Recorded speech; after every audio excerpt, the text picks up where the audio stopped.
Hello guys, welcome to a brand new video, and it's been a while. I know I said I was going to come back, but I just didn't. I had some life stuff, and I'll get into that at the end of the video. But we are we are at the day before Election Day 2023.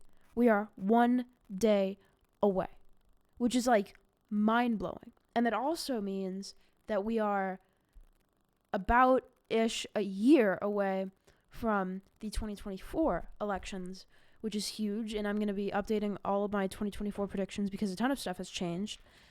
But it's just crazy how fast this election cycle is coming, honestly. So, what are we here for? I am here to predict the 2023 elections, and what is going to be on the ballot in 2023. Well, there are 3 governor elections. Well, there were 3. Louisiana, surprisingly, actually, first round voted for a Republican, even though they have a Democratic incumbent. I knew it was going to go Republican, but I didn't realize it would go Republican first round. That is huge for Republicans in Louisiana. So yeah, that race, I can't predict it, pretty much. So, for the elections that are going to be on the ballot on November 7th, there is a governor election in Mississippi. There is a governor election in Kentucky.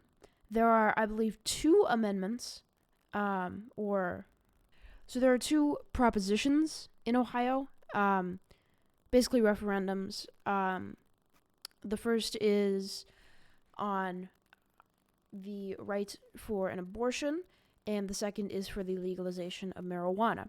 And then finally, in Virginia, my home state, there's elections for the state Senate and the state House, which can decide not only, which way the houses go, but it can seriously block Glenn Youngkin's legislation, and his efforts to pass more conservative laws in Virginia over the last 2 years of his term. So, let's get to predicting. I'm going to start with Ohio. Basically, I think it's going to vote towards yes for both of these. I mean, Kansas, by a ton, voted to guarantee abortion rights. Kansas, which is way more far right than Ohio. And then marijuana, it's not that unpopular.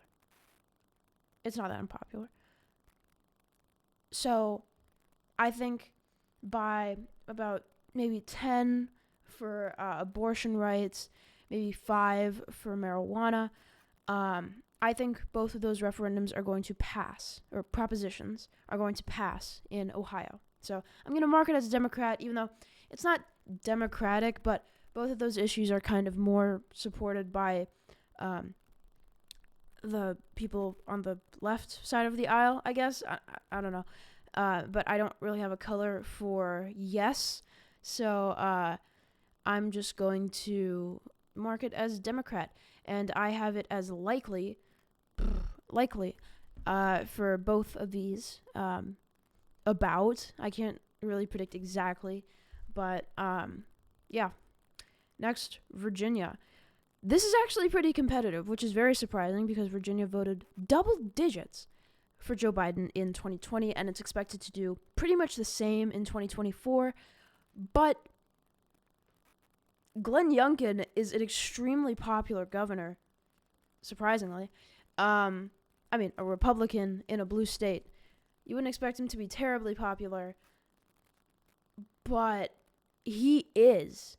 I think he's at 56 to 60% approval ratings, which is unbelievable in the era we have now, where both of our last 2 presidents are at 40% approval ratings. Him having that high of an approval rating can seriously reflect very well on Republicans down ballot in the state house and the state senate. However, we are not even remotely in the same environment that we were in 2021.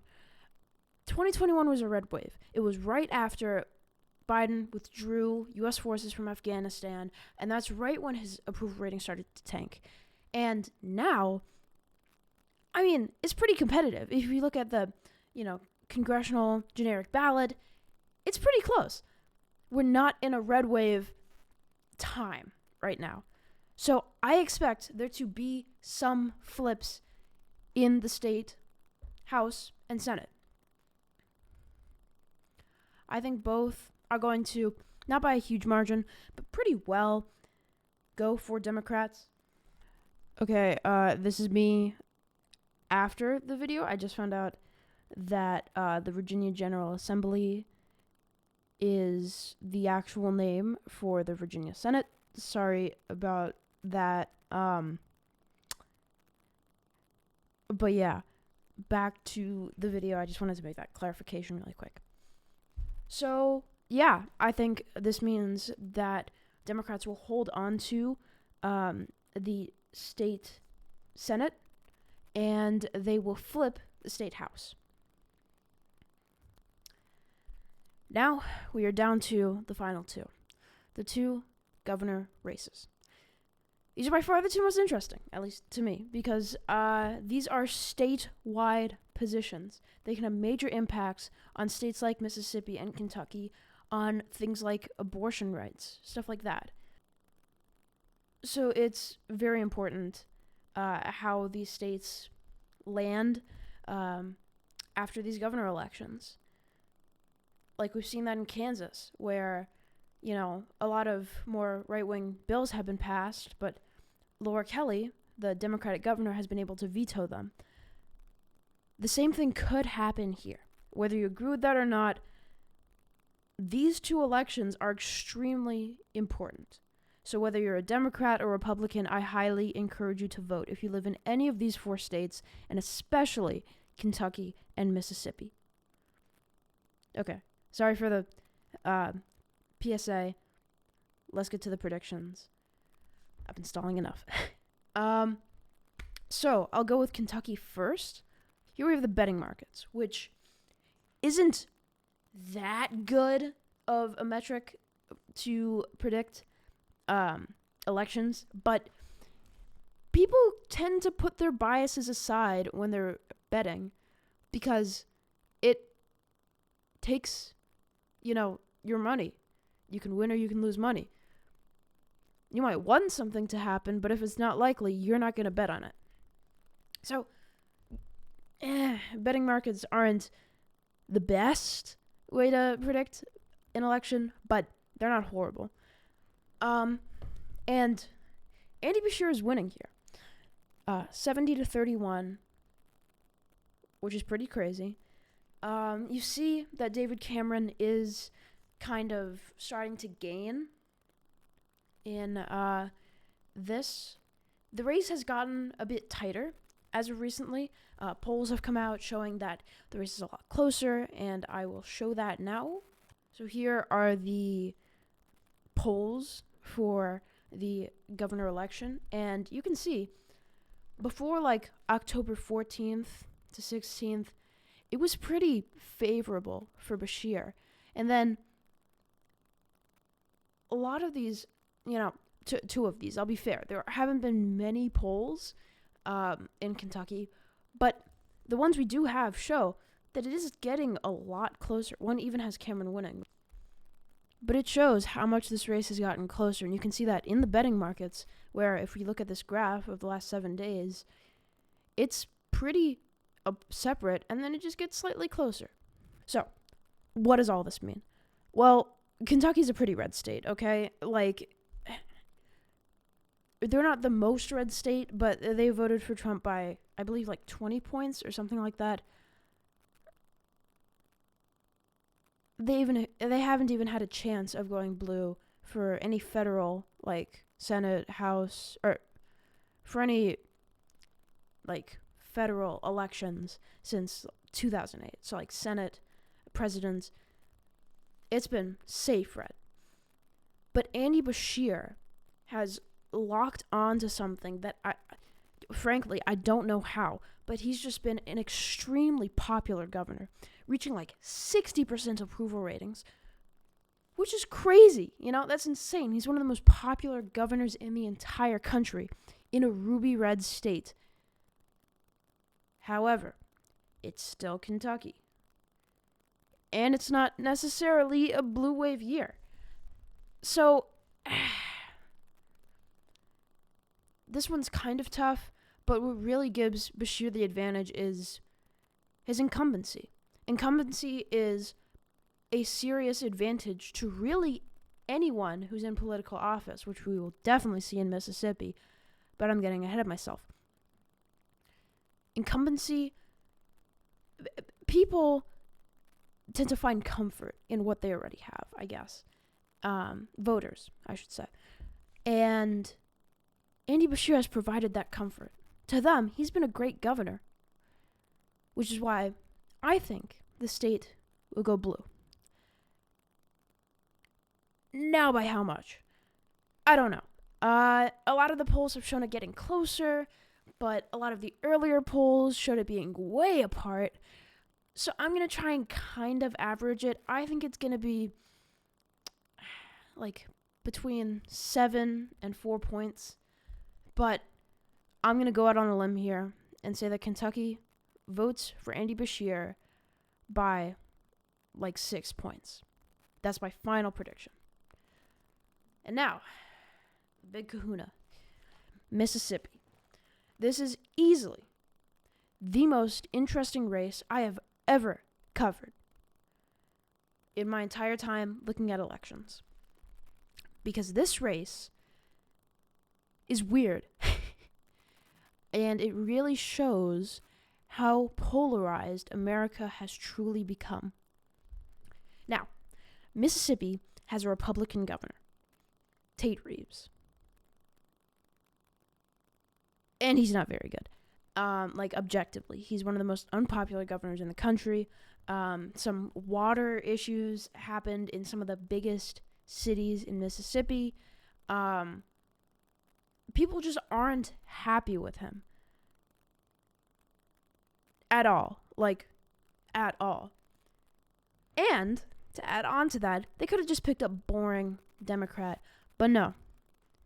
They picked Brandon Presley, the cousin of Elvis Presley, who wasn't from Mississippi, who was from Tennessee, but still, that is some major Southern heritage that can bring his name tons of credibility in a voter's eyes.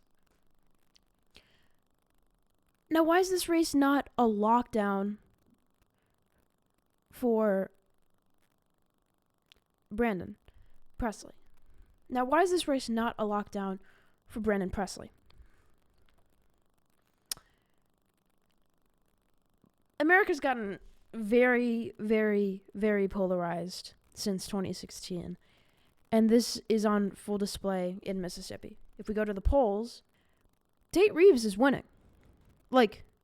Even in a Democrat-funded poll, Tate Reeves still wins, which is mind-boggling. Someone this popular against someone this unpopular is still coming up short. But that just shows how polarized America's gotten. Tate Reeves is the incumbent, which gives him a major, major advantage in this race. And he's a Republican in Mississippi. Mississippi, one of the most conservative states in the country. All of this culminates into one of the weirdest elections I have ever seen. I think if Brandon Presley can really turn out the black vote, he can win. He can win. But as of right now, I just don't see that happening. It seems incumbency will prevail in this election. I think Tate Reeves will win by 6 to 4 points, which is still crazy low for an incumbent, but I think that's what's going to happen. I'm marking it down as lean here. I think let's just go with 4.9. 4.9%. Boom. Mark it.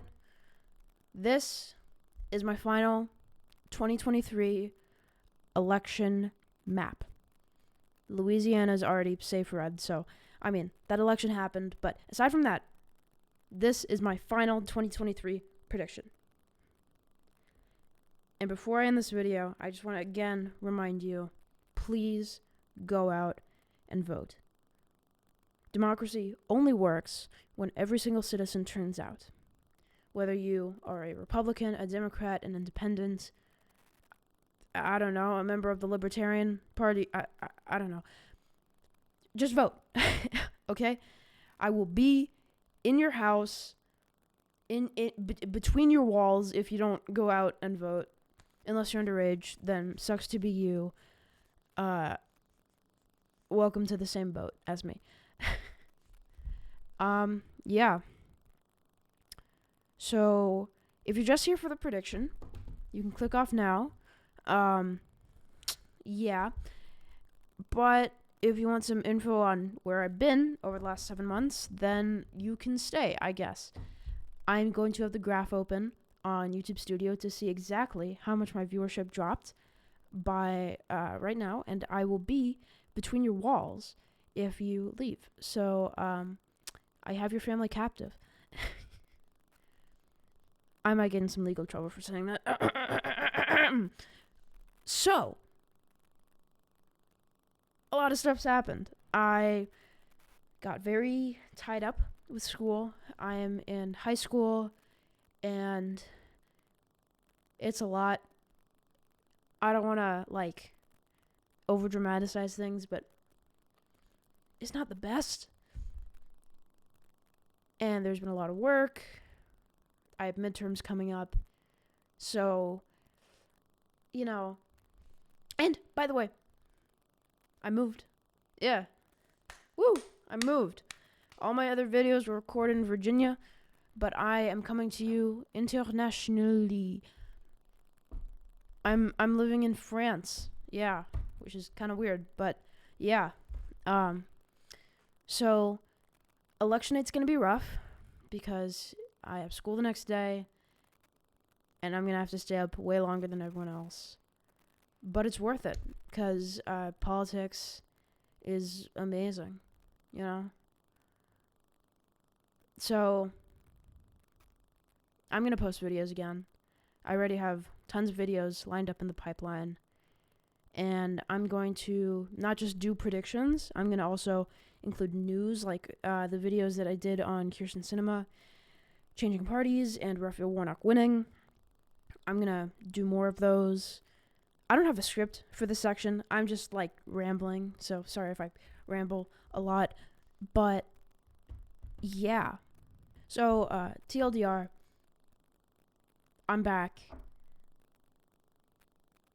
Politics is cool. Go vote. And fettuccine alfredo is really good.